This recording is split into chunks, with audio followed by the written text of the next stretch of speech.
Morning everyone. ಜಾಸ್ತಿ time waste ಮಾಡದೆ meditation ಸೆಷನ್ನ ಶುರು ಮಾಡೋಣ. ಮೊದಲಿಗೆ ಒಂದು ಕಂಫರ್ಟಬಲ್ ಆದ ಪೊಸಿಷನ್ನಲ್ಲಿ ಕುಳಿತುಕೊಂಡು ಕಣ್ಣನ್ನು ನಿಧಾನವಾಗಿ ಮುಚ್ಚಿ, ಈಗ ನಿಮ್ಮ ಉಸಿರಾಟದ ಮೇಲೆ ಗಮನ ಇರಲಿ. 3 ಬಾರಿ ದೀರ್ಘವಾದ ಉಸಿರಾಟವನ್ನು ಮಾಡೋಣ ಮತ್ತು ದೇಹದ ಎಲ್ಲ ಭಾಗಗಳಿಗೂ ಆಕ್ಸಿಜನ್ನ ಕಳಿಸ್ಕೊಡೋಣ. ಜಸ್ಟ್ ಬ್ರೀತ್ ಇನ್, ಬ್ರೀತ್ ಔಟ್, ಬ್ರೀತ್ ಇನ್, ಬ್ರೀತ್ ಔಟ್, ಬ್ರೀತ್ ಇನ್, ಬ್ರೀತ್ ಔಟ್. ಈಗ ದೇಹದಲ್ಲಿರೋ ಎಲ್ಲ ಭಾಗಗಳು ಕಂಪ್ಲೀಟಾಗಿ ರಿಲ್ಯಾಕ್ಸ್ ಆಗಿದೆ. ತಲೆಯಲ್ಲಿ ಯಾವುದೇ ರೀತಿಯ ಆಲೋಚನೆಗಳು ಅಥವಾ ಥಾಟ್ಸ್ಗಳು ಇಲ್ಲ. Complete zero thoughts. ಅನವಶ್ಯಕ ಥಾಟ್ಗಳನ್ನು ತಲೆಯೊಳಗೆ ಬರದೇ ಇರೋ ರೀತಿ ಗೇಟ್ ಹಾಕಿ ಕ್ಲೋಸ್ ಮಾಡಿ. ಈಗ ನಿಮ್ಮ ದೇಹ ಗಾಳಿಯಲ್ಲಿ ತೇಲ್ತಾ ಇರೋ ಹಾಗೆ ಇಮ್ಯಾಜಿನೇಷನ್ ಮಾಡ್ಕೊಳ್ಳಿ.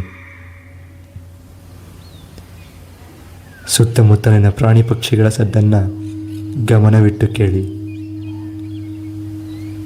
ಮನಸ್ಸು ವಿಚಲಿತ ಆದರೂ ಸಹ ಅದನ್ನು ವಾಪಸ್ ಕರ್ಕೊಂಡು ಬನ್ನಿ. ಈಗ ಟೈಮ್ ಫಾರ್ ಗ್ರ್ಯಾಟಿಟ್ಯೂಡ್. ನಿಮ್ಮ ಆತ್ಮೀಯರಾದ ಇಬ್ಬರಿಗೆ ಅಥವಾ 2 ವಸ್ತುಗಳಿಗೆ ಮನಸ್ಸಿನಲ್ಲೇ ಥ್ಯಾಂಕ್ಸನ್ನು ಹೇಳ್ಕೊಳ್ಳಿ.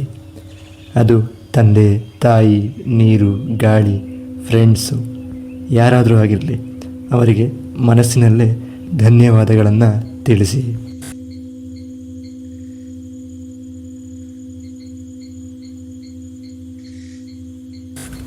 ಮತ್ತೊಂದು ಮುಖ್ಯವಾದ ವಿಚಾರ ಅಂದರೆ ಅದು ಫೈಟ್ ಆರ್ ಫ್ಲೈಟ್ ಮೋಡ್. ಇವಾಗ ಪ್ರಾಚೀನ ಕಾಲದಲ್ಲಿ ಬೇಟೆಯಾಡಿಕೊಂಡು ಬದುಕುತ್ತಿದ್ದ ಮನುಷ್ಯನ ಎದುರಿಗೆ ಒಂದು ಕ್ರೂರ ಪ್ರಾಣಿ ಬಂದಾಗ ಭಯದಲ್ಲಿ ಅವನ ಹತ್ರ ಇದ್ದಿದ್ದು 2 ಆಪ್ಷನ್. ಒಂದು ಓಡಬೇಕು ಅಥವಾ ಹೊಡೆದಾಡಬೇಕು. ಇದಕ್ಕೆ ಸಹಾಯ ಮಾಡೋದಕ್ಕೋಸ್ಕರ ಅವನ ದೇಹ ಆಟೋಮೆಟಿಕ್ ರೆಸ್ಪಾನ್ಸ್ನ ಕ್ರಿಯೇಟ್ ಮಾಡುತ್ತೆ. ಫಾರ್ ಎಕ್ಸಾಂಪಲ್, ಅವನ ಹಾರ್ಟ್ ಡವ ಅಂತ ಹೊಡ್ಕೊಂಡು ಹೆಚ್ಚು ಬ್ಲಡ್ಡನ್ನು ಪಂಪ್ ಮಾಡುತ್ತೆ. ಕೈಕಾಲುಗಳು ತನಗೆ ತಾನೇ ಓಡೋದಕ್ಕೆ ರೆಡಿ ಆಗ್ತವೆ ಮತ್ತು ನಡುಗೋದಕ್ಕೆ ಶುರುವಾಗ್ತವೆ ಮತ್ತು ಬಾಡಿಯಲ್ಲಿ ಬೆವರು ಬರೋದಕ್ಕೆ ಶುರುವಾಗುತ್ತೆ. ಅವನ ಮೈಂಡ್ ಕೂಡ ಕೆಲಸ ಮಾಡೋದನ್ನು ಥಟ್ಟಂತ ನಿಲ್ಲಿಸ್ಬಿಡುತ್ತೆ. ಇವೆಲ್ಲ ಬಾಡಿ ಮತ್ತು ಮೈಂಡ್ ಕ್ರಿಯೇಟ್ ಮಾಡುವಂತಹ ಆಟೋಮ್ಯಾಟಿಕ್ ರೆಸ್ಪಾನ್ಸ್ಗಳಾಗಿರುತ್ತೆ.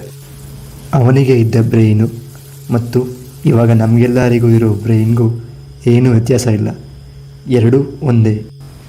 ಫಾರ್ ಎಕ್ಸಾಂಪಲ್, ನಾವು ಯಾವುದಾದ್ರೂ ಕಷ್ಟಕರ ಪ್ರಾಬ್ಲಮ್ಮಲ್ಲಿ ಸಿಗಾಕೊಂಡಾಗ, ಅಥವಾ ಬಾಸ್ ಮುಂದೆ ಮಾತಾಡಬೇಕು ಅಂದಾಗ, ಅಥವಾ ಲೀಡರ್ಶಿಪ್ ತಗೋಬೇಕು ಅಂದಾಗ, ಅಥವಾ ಸ್ಟೇಜ್ ಮೇಲೆ ಮಾತಾಡಬೇಕು ಅಂದಾಗ, ಅಥವಾ ಹೊಸ ಸ್ಕಿಲ್ಲನ್ನು ಕಲಿಬೇಕು ಅಂದ್ಕೊಂಡಾಗ, ಅಥವಾ ಹುಡುಗ ಅಥವಾ ಹುಡುಗಿ ಜೊತೆ ಮಾತಾಡಬೇಕು ಅಂದಾಗ ನಮ್ಮ ಮೈಂಡ್ ಫ್ಲೈಟ್ ಆರ್ ಫೈಟ್ ಮೋಡ್ಗೆ ಶಿಫ್ಟ್ ಆಗುತ್ತೆ. ರಿಸಲ್ಟ್ ಒಂದೇ. ನಮ್ಮ ಕೈ ಕಾಲು ನಡುಗುತ್ತೆ, ಹೃದಯ ಬೇಗ ಬಡ್ಕೊಳ್ಳುತ್ತೆ, ಕೆಲವು ಸರಿ ತಲೆ ಸುತ್ತಿ ಬೀಳೋ ಹಾಗಾಗುತ್ತೆ, ಬೆವರೋಕ್ಕೆ ಶುರು ಮಾಡ್ತೀವಿ, ನಾವು ಅಂದ್ಕೊಂಡಿದ್ದನ್ನ ಏನು ಮಾಡೋದಕ್ಕಾಗಲ್ಲ. ಭಯದಲ್ಲಿ ಎಲ್ಲ ಆಟೋಮೆಟಿಕ್ ರೆಸ್ಪಾನ್ಸ್ ಅಷ್ಟೇ. ಈ ಚಿಕ್ಕ ಪ್ರಾಬ್ಲಮ್ಗಳಿಂದ ಯಾವುದೇ ರೀತಿಯ ಪ್ರಾಣಾಪಾಯ ಇಲ್ಲ. ಆದರೂ ಸಹ ಬ್ರೈನ್ ಅದನ್ನು ಅರ್ಥ ಮಾಡ್ಕೊಳ್ಳಲ್ಲ. ಪ್ರಾಚೀನ ಕಾಲದ ಮಾನವನ ಬ್ರೈನ್ಗೂ ನಮ್ಮ ಬ್ರೈನ್ಗೂ ಯಾವುದೇ ವ್ಯತ್ಯಾಸ ಇಲ್ಲ. ಅದು ಡೆವಲಪ್ ಕೂಡ ಆಗಿಲ್ಲ. ಸೊ ಬ್ರೈನ್ಗೆ ಯಾವುದು ಅಪಾಯ ಅಂತ ಅನಿಸುತ್ತೋ ಆವಾಗ ಈ ರೀತಿ ಆಟೋಮೆಟಿಕ್ ರೆಸ್ಪಾನ್ಸ್ಗಳು, ಅಂದರೆ ಕೈಕಾಲು ನಡುಗೋದು, ಎದೆ ಬಡ್ಕೊಳ್ಳೋದು, ತಲೆ ಸುತ್ತ ಬೀಳೋದು, ಬೆವರು ಬರೋದು, ಇವನ್ನೆಲ್ಲ ಮಾಡುತ್ತೆ. ಸೊ ಭಯ ಅನ್ನೋದು ನಮ್ಮ ಮೈಂಡ್ ಕ್ರಿಯೇಟ್ ಮಾಡ್ತಿರುವಂತಹ ಒಂದು ಇಲ್ಯೂಷನ್ ಅಥವಾ ಭ್ರಾಂತಿ. ಭಯ ಅನ್ನೋದೇ ಇಲ್ಲ ಅಂತ ನಿಮ್ಮ ಬ್ರೈನ್ನ ಟ್ರೈನ್ ಮಾಡಿದ್ರೆ ನೀವು ಕೂಡ ಲೈಫ್ನಲ್ಲಿ ಸಕ್ಸಸ್ ಆಗಬಹುದು. ಆದರೆ ಅದು ಕೇವಲ ಪ್ರಾಕ್ಟೀಸಿಂದ ಮಾತ್ರ ಸಾಧ್ಯ. So just go for it, fight for your dreams. ಈಗ ಕೊನೆಯದಾಗಿ ರಿಲ್ಯಾಕ್ಸ್ ಆಗಿರುವಂತಹ ನಿಮ್ಮ ಬಾಡಿನ ಕಂಪ್ಲೀಟಾಗಿ ಒಂದು ಕಡೆಯಿಂದ ಟೈಟ್ ಮಾಡ್ತಾ ಬನ್ನಿ.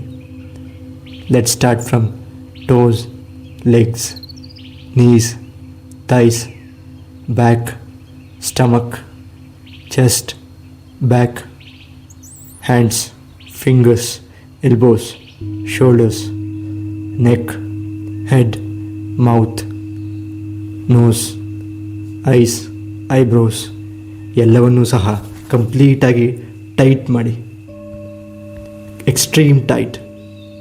5, 4, 3, 2, 1. ರಿಲ್ಯಾಕ್ಸ್. ಈಗ ನಿಮ್ಮ ದೇಹ ಮತ್ತಷ್ಟು ರಿಲ್ಯಾಕ್ಸ್ ಆಗಿದೆ. ಈಗ ನಿಮ್ಮ ಎರಡೂ ಅಂಗೈಗಳನ್ನು ಒಟ್ಟಿಗೆ ಉಜ್ಜಿಕೊಂಡು ಮುಚ್ಚಿರುವ ನಿಮ್ಮ ಕಣ್ಣುಗಳ ಮೇಲೆ ಇಟ್ಕೊಳ್ಳಿ. ಕಣ್ಣನ್ನು ನಿಧಾನವಾಗಿ ತೆರೆದು ಮೊದಲನೇ ದೃಷ್ಟಿಯನ್ನು ಆ ಅಂಗೈಗಳ ಮೇಲೆ ಬಿಡಿ. So that's it. Never give up on your dreams.